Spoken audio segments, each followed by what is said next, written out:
Bismillahirrahmanirrahim. Assalamualaikum warahmatullahi wabarakatuh.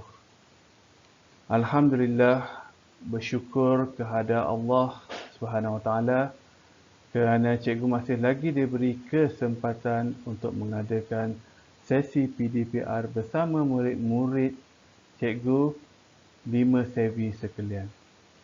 Apa khabar murid-murid cikgu semua? Cikgu harap semua sihat dan semua dapat mengikuti kelas kita pada kali ini. Dari hari pertama lagi, kita semua sudah belajar daripada rumah. Tapi cikgu rasa itu tidak melemahkan semangat kita untuk mencari ilmu. Kita anggap ini semua adalah cabaran untuk kita semua. Pertamanya, cikgu ingin mohon maaf kepada anda semua kerana PDPR kita pada kali ini tidak dapat bersiaran secara langsung ataupun live online. Ini kerana capaian internet di kawasan rumah cikgu ini ada sedikit gangguan ataupun masalah. Tapi tidak menjadi masalah kerana kita masih lagi boleh belajar secara offline seperti sekarang. Ini adalah kelas pertama kita bagi sesi persekolahan tahun 2021 ini secara PDPR. Jadi pada hari ini kita akan berkenalan antara cikgu dan murid-murid cikgu semua. Baik, cikgu rasa kamu semua sudah kenal dengan diri cikgu sendiri. Cikgu Tajudin akan mengajar kamu semua sepanjang sesi persekolahan 2021 ini untuk mata pelajaran pendidikan jasmani dan pendidikan kesihatan PJPK.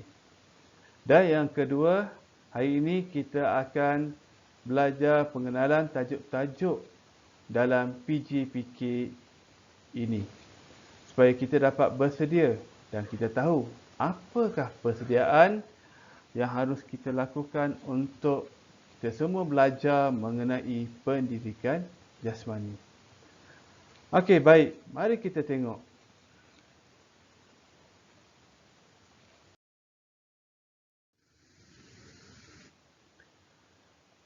Ini adalah rupa bentuk buku teks bagi PJPK tahun 5. Cikgu harap semua dah ada. Mari kita tengok isi kandungannya terlebih dahulu. Bermula dari unit 1 sehingga unit 10, di sebelah kanan kamu semua itu, kita akan pelajari dalam mata pelajaran pendidikan jasmani. Manakala dari unit 11 sehingga unit 13, kita akan pelajari dalam subjek pendidikan kesihatan. Untuk hari ini, cikgu akan buat penerangan mengenai pendidikan jasmani sahaja terlebih dahulu. Baik, mari kita lihat isi di dalamnya.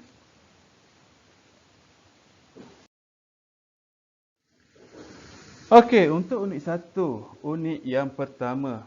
Mana-mana tahun pun kita akan belajar mengenai gimnastik terlebih dahulu. Kenapa gimnastik?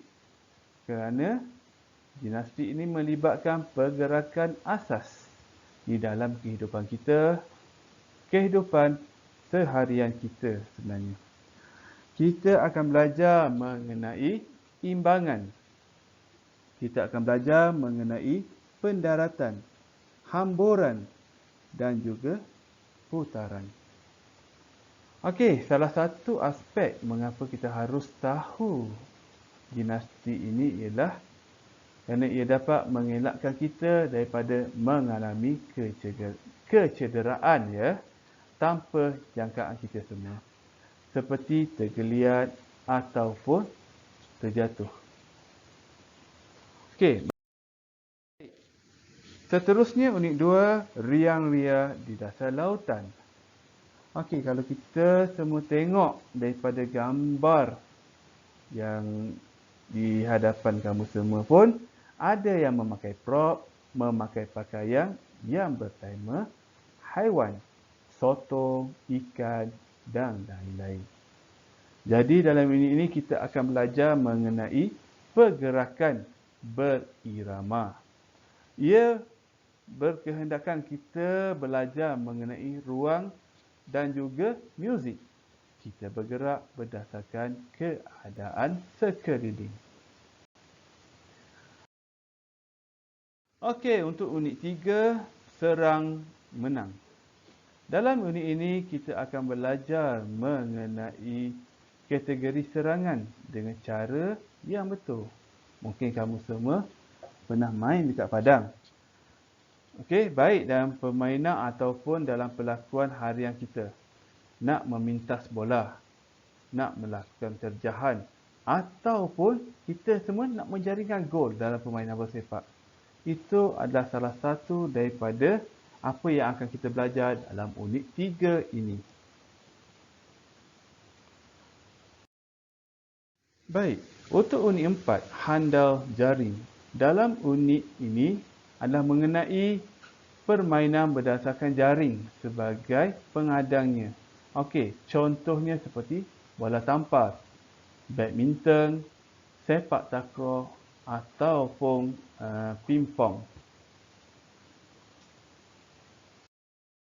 Bagi unit 5 pula, rondas kampung. Permainan ini biasa kita tengok. Biasa kita bermain melibatkan pukulan dan juga mengadang dengan cara yang betul.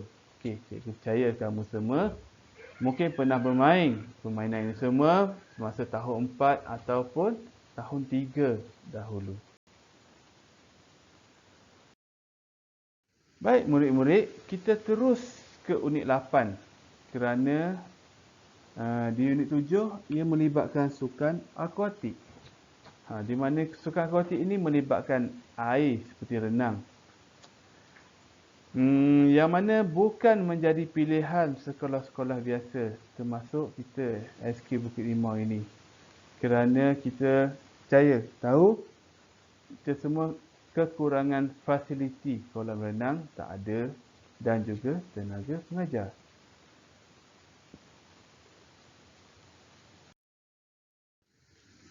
Baik, dalam unit 8 kita akan pelajari mengenai permainan warisan.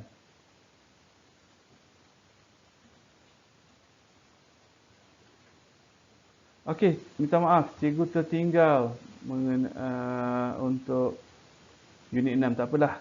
Kita teruskan dengan unit 8 tentang permainan warisan.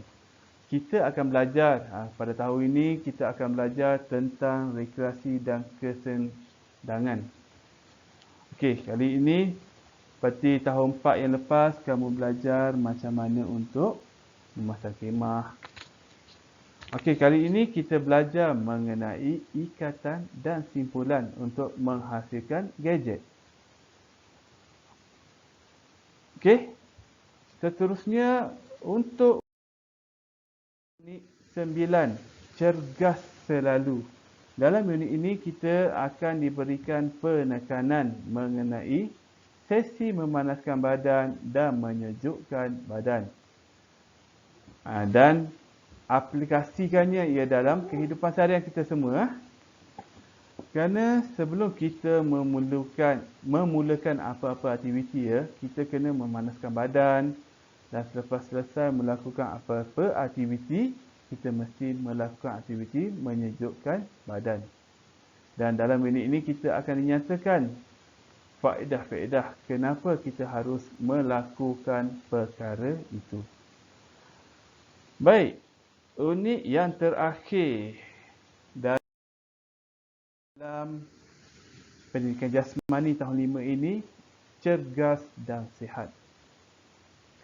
Dalam unit ini, ia menceritakan mengenai kelenturan, kekuatan dan daya tahan otot dan juga aktiviti aerobik.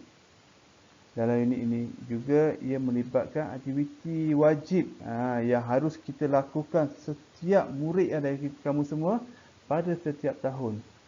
Sebenarnya 2 kali setahun yang kamu kena lakukan, iaitu aktiviti segak.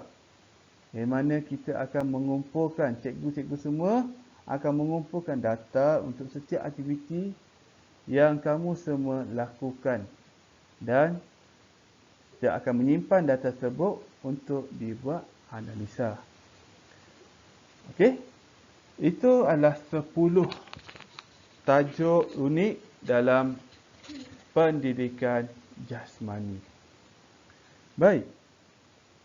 Mungkinlah kan anda semua, murid-murid semua tertanya-tanya mengenai apa pentingnya nak belajar pendidikan jasmani ini dan apakah kegunaannya dalam kehidupan seharian kita. Okey, sebenarnya tanpa kelas pun kita tetap akan melakukan aktiviti pendidikan jasmani pada setiap hari tanpa kita semua sedari. Okey, kita tengok kepentingan pendidikan jasmani. Okey, pendidikan jasmani ini sebenarnya penting untuk aktiviti-aktiviti kecergasan yang dilakukan dengan kerap. Mana kita mungkin sentiasa selalu melibatkan diri dalam aktiviti kecergasan. Membantu pelajar mengekalkan tahap kecergasan, membangunkan kekuatan otot dan meningkatkan kesihatan kardiovaskular.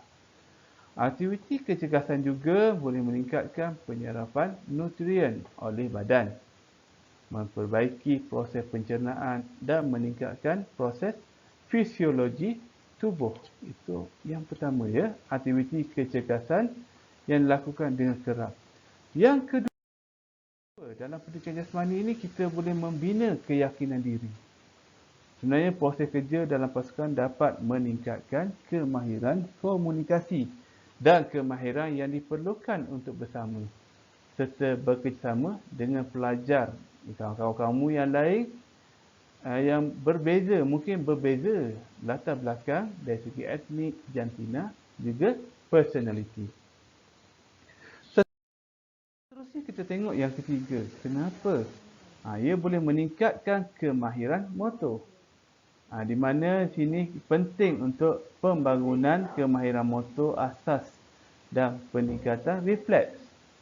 Koordinasi mata, tangan dapat diperbaiki serta pergerakan badan yang baik akan membantu dalam perkembangan tubuh badan yang sihat. Yang keempat, ia daripada segi kesihatan dan juga nutrisi. Pelajar dapat memahami tafsiran serta makna berat badan berlebihan, obesiti, penyakit kronik dan tentang diet pemakanan asas yang perlu kita jaga. Dalam pendidikan jasmani dan kesihatan juga memberitahu pelajar tentang amalan diet pemakanan yang baik dan garis panduan yang penting untuk pemakanan yang seimbang. Dan yang terakhir, yang kelima, ia sebenarnya boleh mengawal tekanan dan kita rasa seronok. Dalam pelibatan dalam sukan, aktiviti rekreasi atau lain-lain bentuk aktiviti kecergasan fizikal adalah salah satu kaedah untuk mengawal tekanan. Sebenarnya, bila mana kita tertekan, kita melakukan aktiviti jasmani, kita boleh menurunkan ataupun terus hilang dari diri kita. Okey, jadi di sini dapat ditekankan dalam kehidupan seharian kita sebenarnya pendidikan jasmani tanpa kita sedari kita dah lakukannya. Okey, ini sedikit penerangan daripada cikgu untuk subjek itu mata pelajaran pendidikan jasmani ini. InsyaAllah kita akan jumpa lagi pada sesi-sesi yang akan datang. Ini saja daripada cikgu hari ini. Sehingga berjumpa lagi. Assalamualaikum warahmatullahi wabarakatuh.